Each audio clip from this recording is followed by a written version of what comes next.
बिस्मिल्लाहिर्रहमानिर्रहीम। आज के अखबारात में एक ही चीखती चंगाड़ती बड़ी बड़ी सुर्खियों के साथ खबर शाये हुई है। वो है चेयरमैन सेनेट संजरानी के ख़िलाफ़ अपोजिशन की तहरीक अदम एतमाद का नाकाम होना। सादिक संजरानी के ख़िलाफ़ अपोजिशन ने तहरीक अदम एतमाद पेश की थी। दूसरी तरफ हुकूमत ने भी सलीम मांडवीवाला के ख़िलाफ़ तहरीक अदम एतमाद पेश की थी। दोनों ही नाकाम हो गई। तो इस हवाले से सेनेट में जब इलेक्शन होने लगा, वोटिंग होने लगी, उससे पहले पूछा गया करारदाद की हक़ में कितने लोग हैं, तो 64 लोग खड़े हो गए जिन्होंने करारदाद की हमायत की। 64 लोगों ने कहा कि हमें सादिक संजरानी मंजूर नहीं है।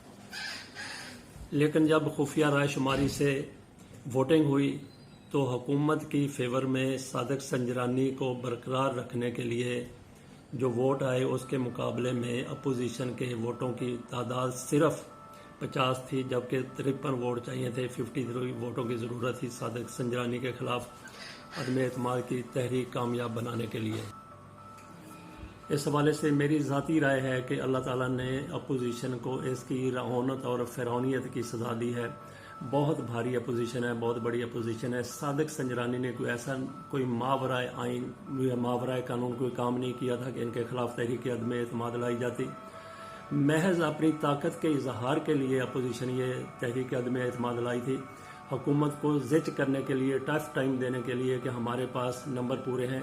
सादिक संजरानी को पीपल्स पार्टी, तहरीक इंसाफ और मुत्तहिदा कौमी मूवमेंट, ये इन्होंने सेनेट का चेयरमैन बनवाया था मुस्लिम लीग नून का मुकाबला करते हुए। तो जब इनके मुस्लिम लीग नून के साथ इनकी गोटियां फिट हो गई, उनके साथ बड़े अच्छे तलकात हो गए, तो सादिक संजरानी को मौलाना फजलुर रहमान निकालने के लिए, मरियम अनवार निकालने के लिए वो ज़्यादा ही कोई जुनूनी हद तक चली गई और ये तहरीक अदम एतमाद उनके ख़िलाफ़ ले आए। फिर हुकूमत की तरफ से मौलाना फजलुर रहमान के साथ मुलाकात की गई। जो इनके नामजद उम्मीदवार थे हासिल बिजंजो, उनके साथ मुलाकात की गई। उन्होंने बड़ी रौनक के साथ हुकूमती वफद को उनकी बात सुनने से बात तो उनकी सुन ली, लेकिन इनकार कर दिया। उन्होंने कहा जी कि यही लेके पैगाम गए थे कि सेनेट को चलने दें, चेयरमैन के ख़िलाफ़ आप अदम एतमाद की तहरीक वापस ले, लेकिन उन्होंने सरासर इनकार कर दिया। पहाड़ के ऊपर चढ़े नजर आए ये लोग। और फिर हुकूमत ने भी अपने घोड़े दौड़ा दिए और फिर नतीजा क्या निकला कि बुरी तरह से शिकस्त हुई अपोजिशन को। और अपोजिशन इसके ऊपर अभी वावेला कर रही है, हाल दुहाई मचा रही है, इल्ज़ामात लगा रही है। फ़ौज के हवाले से ऐसी खबासत है इन लोगों में, कुछ लोगों में, कि फ़ौज का नाम लिया जा रहा है, ISI का नाम लिया जा रहा है, जबकि 2 दिन पहले तक खुद हासिल बिजंजो कह रहे थे। और राजा ज़फ़रुल हक ने भी कहा, तो उन्होंने कहा जी कि हमारे पास ऐसी कोई शवाहिद नहीं आए कि जिनकी बुनियाद पर कहा जाए कि कोई रिगिंग हो रही है या हार्स ट्रेडिंग हो रही है। अभी तक मामला शफाफ है। लेकिन जैसे ही बाहर निकले हासिल बिजंजो, उन्होंने इल्ज़ाम लगा दिया ISI के ऊपर। उनका नाम लेके ISI के हेड ने, फैज़ हमीद ने ये सारा कुछ करवाया है। लेकिन जब प्रेस कॉन्फ्रेंस की तो उसमें ये बात ना कर सके, उसमें ये जुर्रत और दिलेरी का मुजाहरा ना कर सके। तो इसके ऊपर बिलावल का फिर रद्द अमल आया, शहबाज शरीफ का रद्द अमल आया। 14 अरकान के खिलाफ कार्रवाई का फैसला। सिलेक्टेड हुकूमत ज़मीर फरोशी से जीती। संजरानी वोटिंग में हार गए थे, ओपन वोटिंग में हार गए थे। सेनेट अपोजिशन बयाने से अलग हो गई, ये फिरदौस आशिक अवान साहबा का कहना है। तो बहरहाल शर्म इनको भी आनी चाहिए कि इनके पास इनके किस तरीके से मियाँ नवाज शरीफ के, शहबाज शरीफ और बिलावल भुट्टो ये कह रहे हैं, इनके अदवार में क्या करते रहे इनकी लीडरशिप। उस वक्त को तो किसी को शर्म नहीं आई कि इतना पनामा के सामने आ गया, उस वक्त तो इस्तीफ़ा नहीं दिया। तो अभी संजरानी से जो उम्मीद कर रहे थे कि जैसे 64 बंदे खड़े हुए हैं ये इस्तीफ़ा दे दे। बहरहाल जब तहरीक अदम एतमाद आ गई थी तो उस वक्त संजरानी इस्तीफ़ा दे देते तो बेहतर था, क्योंकि उनकी अक्सरियत नहीं रही थी।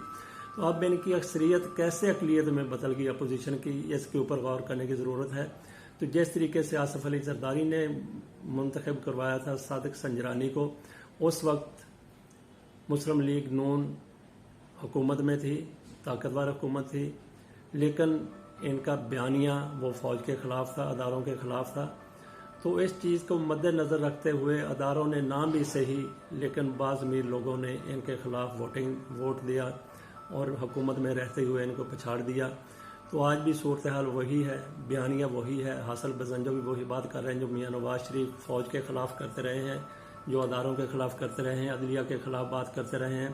حاصل بزنجو اس حوالے سے ان کے آپ سمجھ لیجئے کہ ٹاؤٹ ہیں، وہ سینٹ کے چیئرمین بن جاتے تو معاملات زیادہ بگڑتے اور پھر حکومت قومی اسمبلی تک بھی ہو سکتا ہے ایک سے اثرات جاتے۔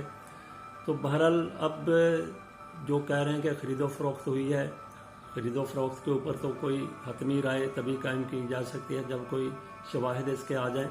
تو بہرحال یہ بھی ممکن ہے کہ ان لوگوں نے 14 لوگ جو ادھر سے ادھر ہو گئے، انہوں نے اپنے ضمیر کے مطابق فیصلہ کیا ہو، ان لوگوں کا بیانیہ دیکھتے ہوئے انہوں نے ان کا ساتھ نہ دینے کا فیصلہ کیا ہو۔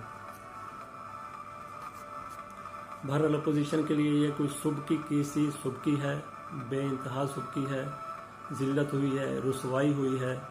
کس لیے ہوئی ہے؟ رونت کی وجہ سے، فرعونیت کی وجہ سے۔ ایک بے قصور بندے کو آپ نکال رہے ہیں، پھر حکومتی وفد آپ کے پاس منت کرنے گیا ہے، درخواست لے کے گیا، لیکن آپ نے اس کو بھی بڑی رونت سے ٹھکرا دیا، اور پھر جو ہونا تھا ہوا اور پوری دنیا نے دیکھ لیا۔ اب واویلا کیا جا رہا ہے جی ہمارے خلاف یوں ہو گیا وہ ہو گیا، اس کے آپ ثبوت لے کے عدالت میں جائیں تو یہ الیکشن کالعدم بھی ہو سکتا ہے۔ تو اس میں میڈیا کے کچھ لوگ وہ بھی زیادہ ہی کچھ جذباتی ہوئے پھرتے ہیں، جو مسلم لیگ نون کے ایجنڈے کے حامی تھے۔ ایسے صحافیوں کو پھر شرم آنی چاہیے، یا تو پھر سیاست شروع کر دیں، مسلم لیگ نون میں شامل ہو جائیں، جس طریقے سے کچھ کہہ رہے ہیں جی کہ پھر ایک دفعہ عدم اعتماد کی تحریک لائی جائے، پھر کہہ رہے ہیں جی یہ فلاں کیوں ہو گیا، فلاں کیوں ہو گیا۔ ان کا بھی روح سخن فوج کی طرف ہی ہے۔ اللہ تعالیٰ پاکستان کا حامی و ناصر ہو۔